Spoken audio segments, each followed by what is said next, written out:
Hey, what's up? I thought I'd do a little weird video. I just went to Lowe's and found a very interesting set of knee pads.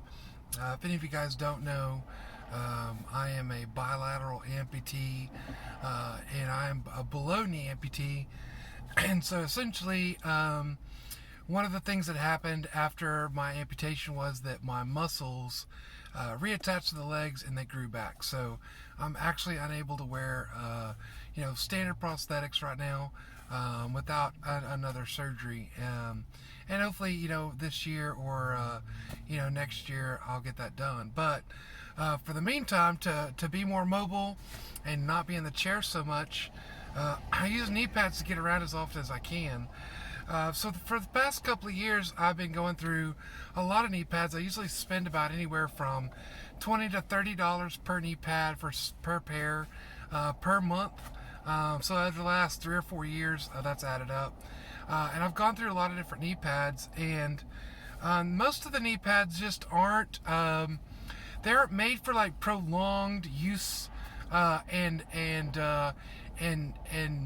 just, man, they just aren't tough enough to do, day in, day out, 280 pounds on knee pads. I'm still a pretty big guy. I used to be 6'6", so I'm still upwards of 280 pounds even without feet and ankles. This is the knee pad that I used to get. It is a AWP that I used to get at Lowe's. They were the best knee pads. They were anywhere from about $20 to $30 depending on what sale they were running. The only problem I have with these knee pads and just about every knee pad, before they started making this inner thing, the inside would break down completely really quick. But now what happens is the side of the knee pad is supposed to be straight up like that, and it even supposed to be that way on the front. But as you can see, because the knee is where all the weight goes, this is pretty much flattened out. You can't even press on it anymore. So they got rid of those knee pads about a couple of months ago, and they came up with these, which are the new, what are they called? I don't know. I've read the little name tag off of them because that breaks down as well. I think they're cobalts. So the color seems to be cobalt on the inside. I did not break down the gel on the inside of these at all. What broke down was this, and this is still relatively flat if I can get a good angle on it. Still relatively flat. The problem is, don't know if you can tell or not, but you can still bend down on this part. So over time, this is still, breaking down. It causes you to fall forward, very unstable. Over about 3 or 4 weeks, that's always the thing that goes bad, is that front part of the knee pad, and so you end up falling forward a lot. And then what also ends up happening is it kind of like loosens up the knee pad. So if you're wearing jeans or active wear or any kind of pants, what ends up happening is this thing starts sliding around side to side or front to back, or just completely slides off your knee, and then you're left with an unprotected knee. And if you're on rock or concrete or whatever, it's gonna hurt. So I was really excited today. I just wore them for the first time. Trucks passing. I just wore them for the first time to get gas, and these are freaking weird looking. They look pretty weird.